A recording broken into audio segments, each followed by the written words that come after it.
आरक्षण किनके लिए आवश्यक है, कब तक आवश्यक है, क्या आरक्षण से वाकई में सामाजिक उत्थान होगी तो किनकी होगी। बाबा साहब अम्बेडकर ने आज़ादी के समय संविधान में आरक्षण को जो दिया था, क्या वाकई में गरीबों का कल्याण हो सका, क्या सभी गरीब इस आरक्षण का फायदा उठा सके। अगर नहीं उठा सके तो 70 साल की जो आरक्षण है वह आज भी % बाय % बढ़ाने की आवश्यकता क्यों।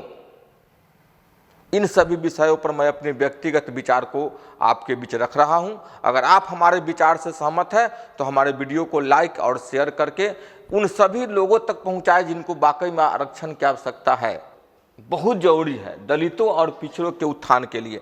लेकिन क्या सारे दलित और सारे पिछड़े इससे उत्थान हो गई सभी की, हम इस पे भी आज बात करेंगे। फिर देखेंगे आपके बीच में कि यह आरक्षण जो है एक समय 100% यानी पूरी की पूरी आरक्षण केवल उच्च जातियों के लोगों को अर्थात सवर्ण समुदाय के लोगों के लिए था। समझाएंगे इन बातों को भी कि कैसे हम क्यों कह रहे हैं कि आरक्षण एक समय 100% सवर्ण जातियों के पास था। और आज के परिवेश में फिर हम बात करेंगे कि पिछड़ों का आरक्षण पिछड़े और दलितों का आरक्षण दलित ही दमन कर रहे हैं। अपने यह आरक्षण जो है एक परिवार की जागीर बन के रह गई है, पूरे समुदायों तक नहीं फैल पाई है। कैसे हम इस आरक्षण को पूरे समुदाय तक पहुंचाएं, इनकी मेरे द्वारा एक व्यक्तिगत विचार है जो मैं प्रस्तुत कर रहा हूं। जब आरक्षण नहीं थी तो उस नौकरियों पर यानी कुल देश की नौकरियों पर या अच्छे पदों पर 100% सवर्णों का अधिकार था, 100% उनके पास सीट थी। क्यों थे? क्योंकि वही शिक्षित थे और शिक्षा के महत्व को वही समझते थे, इसलिए 100% नौकरियों पर इनका ही कब्जा था।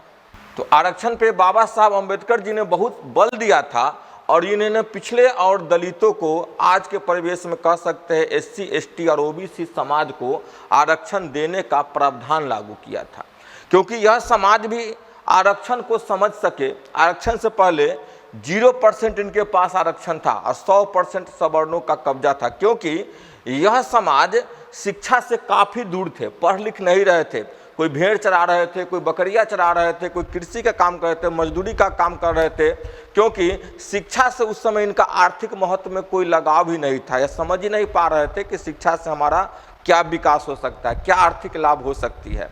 तो इनके आर्थिक लाभ को जोड़ने के लिए, इनके उत्थान के लिए आरक्षण बहुत जरूरी थी, जिसको बाबा साहब अम्बेडकर ने दिलवाया।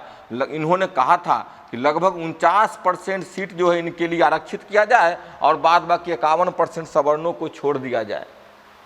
फिर भी अधिकांशतः सीट सवर्णों के पास ही थी। आज जब आरक्षण लागू हो गई है तो देखिएगा आरक्षण किसके लिए लागू हुई है। इसमें से कुछ लोग ऐसे थे, अब यहाँ पे आएंगे। अब मैं मुख्य मुद्दे पे आ रहा हूँ कि क्या आरक्षण से सभी पिछड़े और दलितों का उत्थान हुआ। जो 49% आरक्षण संविधान में आज़ादी के आज 75 साल हो गए उस समय से लागू है, तो क्या सभी के पास नौकरियां हो गई, क्या सभी का सामाजिक के उत्थान हो गया। आज सरकार जो है इसकी दायरा 75% बढ़ाने जा रही आरक्षण का। क्या आप 75% नहीं, आप 100% आरक्षण भी कर दीजिएगा, लेकिन जो गरीब है गरीब रहेंगे, जो अमीर है और अमीर हो जाएंगे।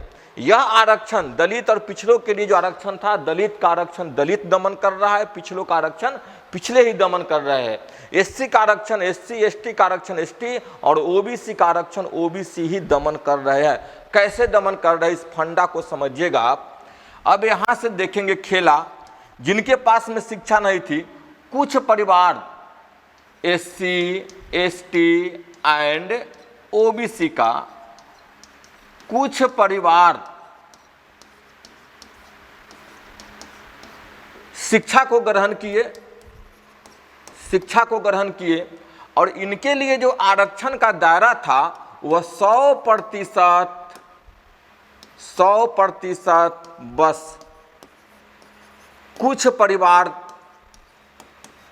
परिवार में ही सिमट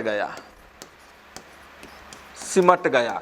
जिनकी संख्या अधिक होंगे तो 2 से 5% होंगे समाज में। इसकी भी सरकार को एक बार गणना करवानी चाहिए कि 2 से 5% फैमिली ऐसे होंगे जिन्होंने इस आरक्षण का लाभ उठाया। इस फैमिली की संख्या अधिकतम हो जाएंगे 2 से 5% परिवार के पास ही यह 100% आरक्षण गया। लेकिन अभी भी 95% परिवार जो थे वह शिक्षा से दूर थे, शिक्षा से दूर थे और आज थोड़ी बहुत शिक्षा ले रहे हैं। समझेंगे, 5% परिवार ऐसा था जो शुरू से ही, आरंभ से ही उसने शिक्षा के महत्व को समझा SC ST OBC में से, और 100% अधिकार, आरक्षण पे अधिकार उनका हो गया। लेकिन 95% परिवार जो था वह उस समय शिक्षा के महत्व को नहीं समझे, और वह आज भी, उनके घर में आज भी कोई तार का पेड़ चढ़ रहा है, कोई तारी उतार रहा है, कोई मजदूरी कर रहा है, कोई भेड़ चरा रहा है, कोई बकरी चरा रहा है, कोई गाय चरा रहा है, कोई भैंस चरा रहा है, गाय और भैंस का पालन कर रहे हैं। यानी इस परिवार तक, जो मैं कह रहा हूँ शिक्षा से दूर है, 95% परिवार तक आज तक इसको आरक्षण की लाभ नहीं पहुंची है। केवल 5% SC ST OBC का आरक्षण का लाभ पहुंचा है। आज के परिवेश में जब सरकार जो है 75% आरक्षण की दायरा बढ़ाने जा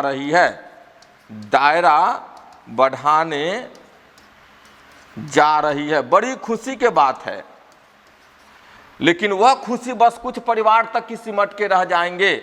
यह 75% कुछ परिवार में ही आरक्षण रह जाएंगे। आज भी याद रखेंगे, कुछ परिवार में, वो परिवार जो शुरू से शिक्षा ग्रहण कर रहे उन परिवार में ही आरक्षण रह जाएंगे, क्योंकि यह परिवार अपने बच्चों को अच्छे स्कूल और कोचिंग में शिक्षा दे रहे हैं।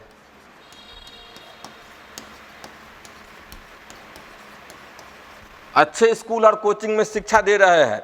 लेकिन यह 75% परिवार जो है आज भी गांव की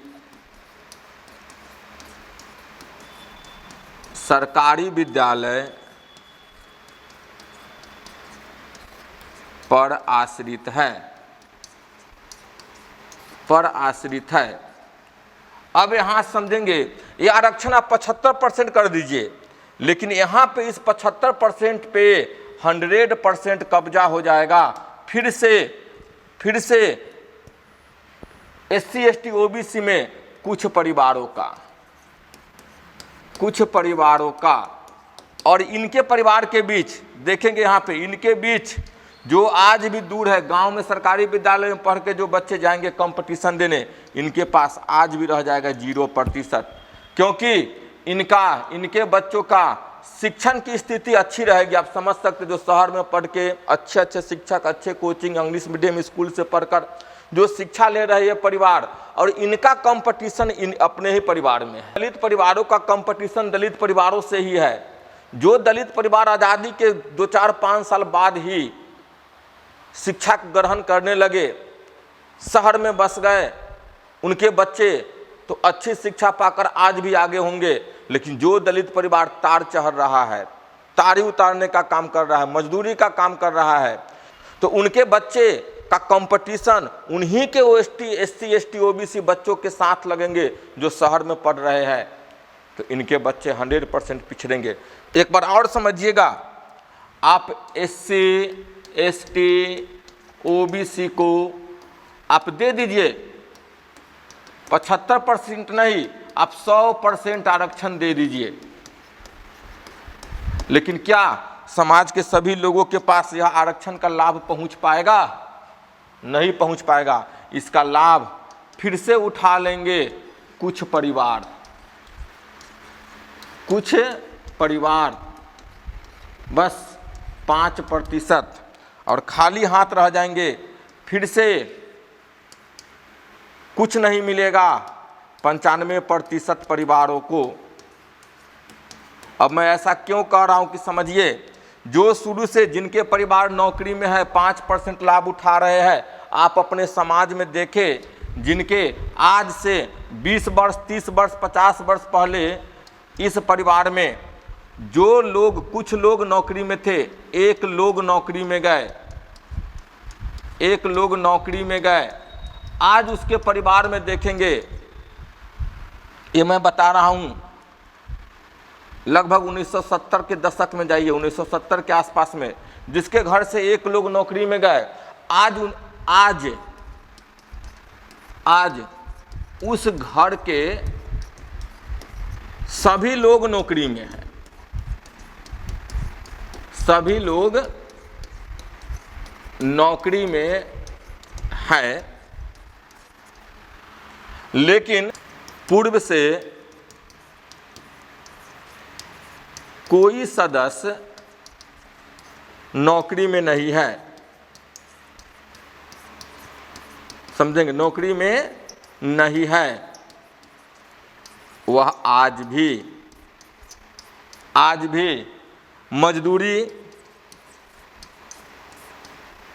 मजदूरी, ताड़ी, कृषि, पशुपालन,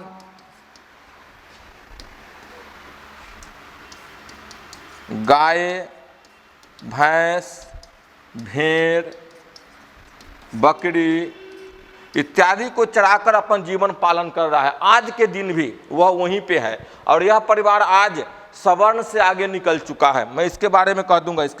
यह परिवार आज एक सवर्ण परिवार से आगे निकल चुका है। सवर्ण से भी अच्छी इसकी आर्थिक स्थिति है। सवर्ण से अच्छी इसकी आर्थिक स्थिति है। आप हर समाज में जाइए, एक कहानी आपको देखने को मिलेगा। एक दलित परिवार के घर में 4 भाई थे, 5 भाई थे, 3 भाई, उसमें से एक भाई थोड़ा बहुत शिक्षा गया, उसको शिक्षा से लगाव हुआ, पढ़ने में अच्छा था। 4 भाई ने कोई मोची का काम करके, कोई तारी उतार कर, कोई खेती करके एक भाई को पढ़ाया।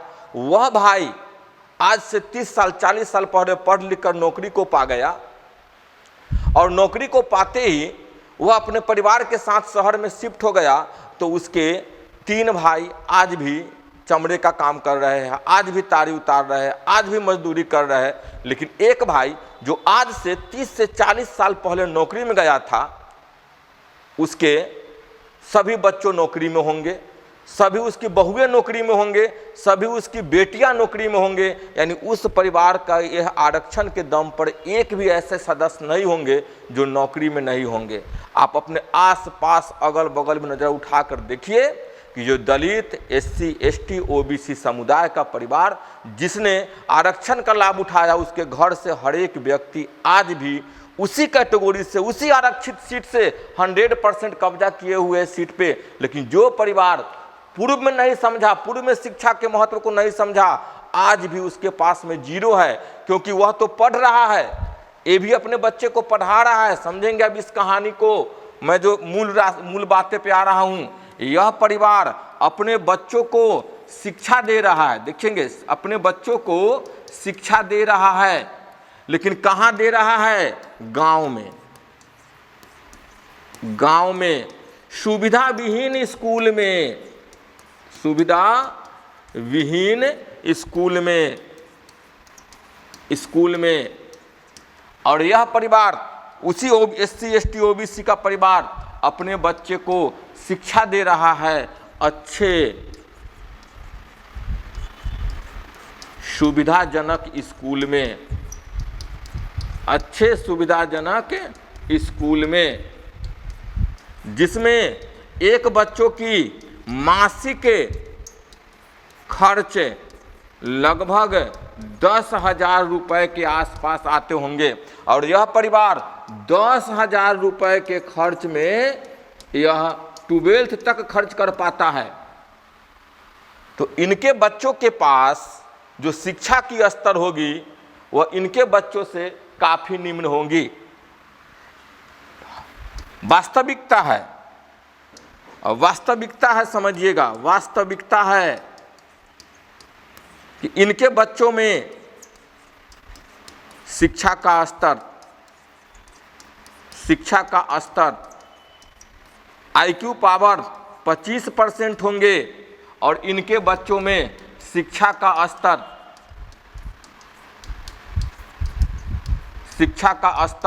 100% होगा। अब आइए, आपने आरक्षण दे दिया, आरक्षण आप दे दो 75% नहीं, आप दे दो 100%, दे दो 100%। और इसके लिए कंपटीशन कौन लड़ेंगे? 25% IQ वाले, 100% IQ वाले। कह रहा हूं कि 75% नहीं, आप 100% आरक्षण दे दीजिए। किसको? SC ST OBC को। लेकिन इसका लाभ कौन उठा पाएगा? जिनके बच्चे अच्छे स्कूल में, जिन पर मासिक 10,000 रुपये की खर्चा गिर रही है, उनका IQ लेवल 100% है, यह SC ST का, इसी परिवार के पास फिर से 100% सीट चली जाएगी, और इस परिवार को मिलेगा आज भी 0% सीट। तो 5% परिवारों के पास सीट रह जाएगी, वह 100% आरक्षण फिर से 5% परिवारों के पास रह जाएगी। जो पूर्व के दिनों में 100% आरक्षण केवल सवर्णों के पास में थी, आज वही 50% बांट दी है। जो आरक्षण का दायरा है, जो आरक्षण की लेवल है, जो स्तर है, उसका 100% उपभोग कुछ ही परिवार कर पाते हैं। अब मेरा व्यक्तिगत विचार है कि सभी लोगों तक आरक्षण कैसे पहुंचे, सभी परिवारों तक आरक्षण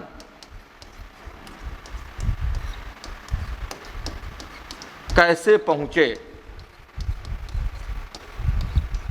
सभी परिवारों तक आरक्षण कैसे पहुंचे। समाज में सभी लोगों तक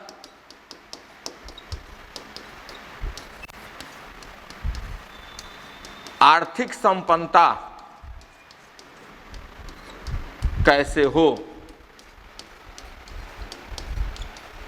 चलिए, इसका उत्तर मैं देता हूं। यह मेरा निजी विचार है, यह मेरा निजी विचार है। अगर आप लोगों को सही लगे तो इस वीडियो को फैलाएं।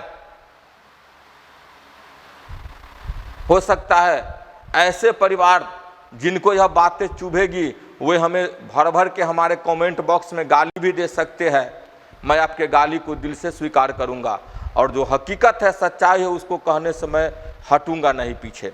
देखिए, मान लिया जाए मैं OBC परिवार का सदस्य हूं, मैं OBC हूं, मेरे परिवार में मैं OBC हूं, मैं अपने पर लेता हूं, मैं OBC हूं, मेरे परिवार में OBC आरक्षण से नौकरी आ गई,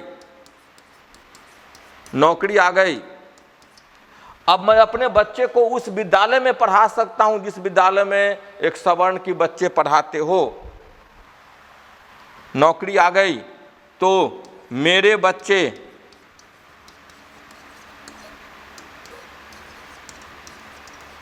अच्छे स्कूल में पढ़ेंगे। अब देखिए, OBC परिवार में से ऐसे भी परिवार है जो आज भी मजदूरी कर रहे हैं, तो इनके बच्चे आज भी पढ़ेंगे उस स्कूल में जहां पे अच्छी बुनियादी सुविधा नहीं है। तो जिस परिवार को एक बार आरक्षण की लाभ मिल जाए, आरक्षण का लाभ जो परिवार एक बार ले लिया हो,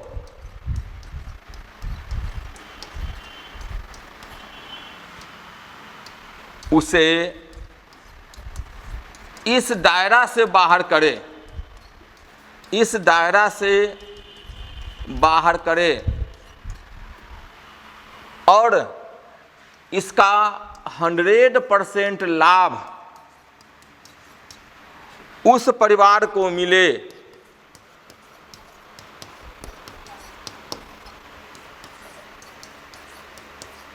जो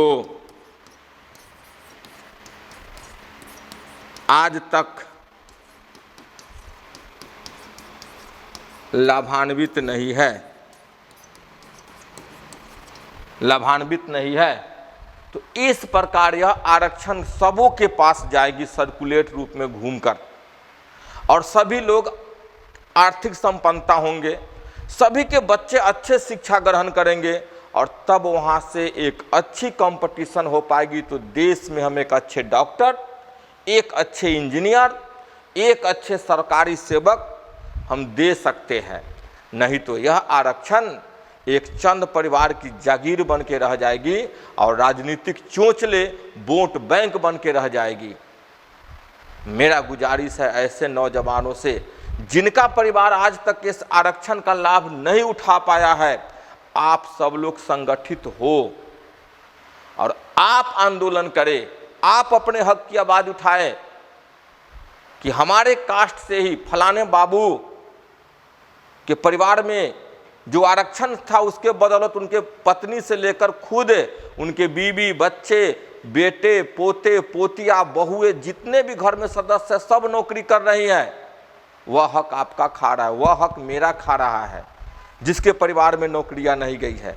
अगर एक बार जिसके दादाजी, पिताजी नौकरी में हो, उनके बच्चों को इस दायरे से बाहर करो, क्योंकि वह एक अच्छे जगह पे शिक्षा ले सकता है और वह एक अच्छे बच्चों में फाइट कर सकता है। तो जिस परिवार ने आरक्षण का लाभ ले चुका है, मेरा मानना है कि जिस परिवार में आरक्षण का लाभ मिल चुका है,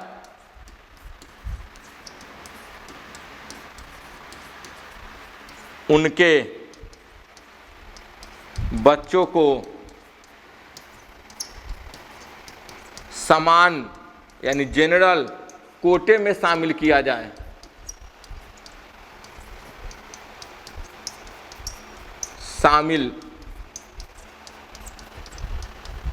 जाए। इस तरीके से ऐसे परिवार, अब आरक्षण आप 75% दो या 100% दो, परिवार की जागीर बन के रह जाएगी। लेकिन आप अगर 10% आरक्षण ही देते हैं, छोड़ दीजिए, नहीं चाहिए हमें 75%, हमें दे दो केवल 10% आरक्षण ही आरक्षित कर दो। लेकिन वैसे परिवार को जो आज तक वंचित है,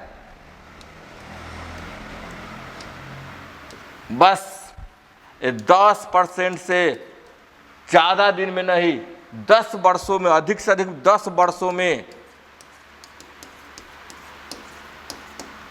प्रत्येक परिवार का कोई न कोई सदस्य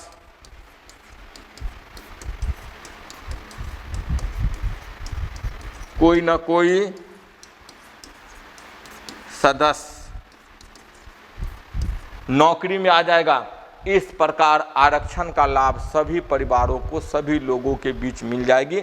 तब हमारा समाज आर्थिक संपन्न हो जाएगा, एक अच्छी कंपटीशन लगेगी और वहाँ पे एक दिन समाज के सभी लोग, समाज में समानता आ जाएगी, तभी आर्थिक समानता आएगी, आर्थिक संपन्नता होगी समाज हमारी,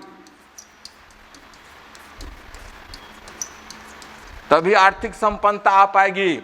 नहीं तो जो धर्रा चल रहा है, अमीर और अमीर हो जाएंगे और गरीब ही रह जाएगा, गरीब रह जाएगा। अब चाहे 100%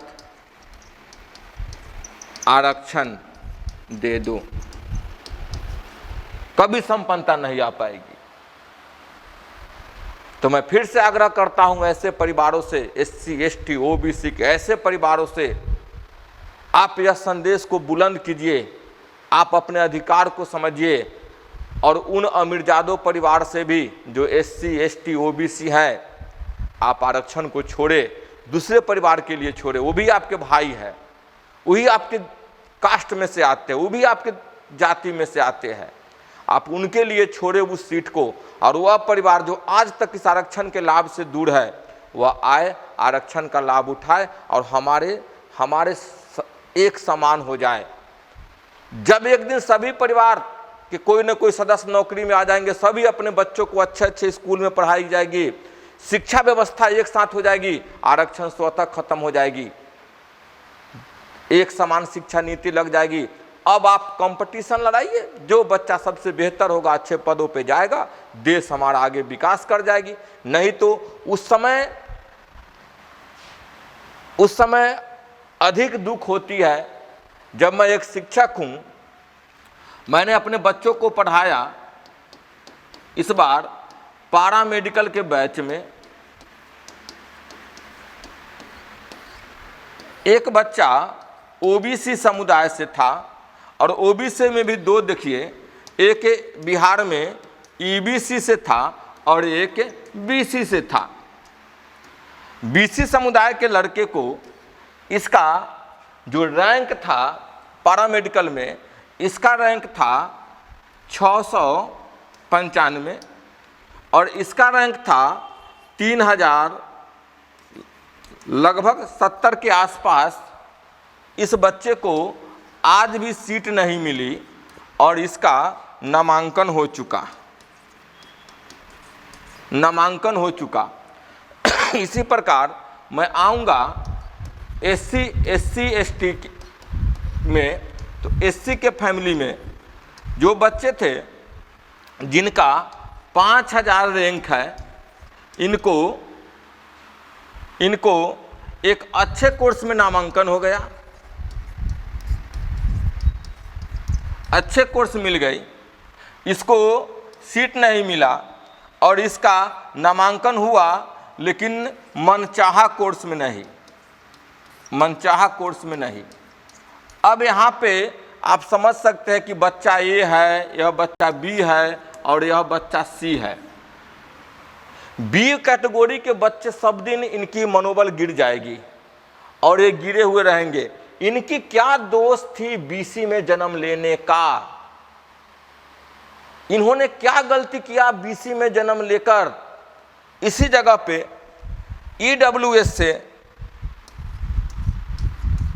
EWS कोटा, जिसको नरेंद्र मोदी जी ने सवर्णों के लिए दिया था, इस कोटा का 10% आरक्षण के तहत इसमें से 2500 रैंक है, इसको भी सीट मिल गया, लेकिन BC को सीट नहीं मिल पाया।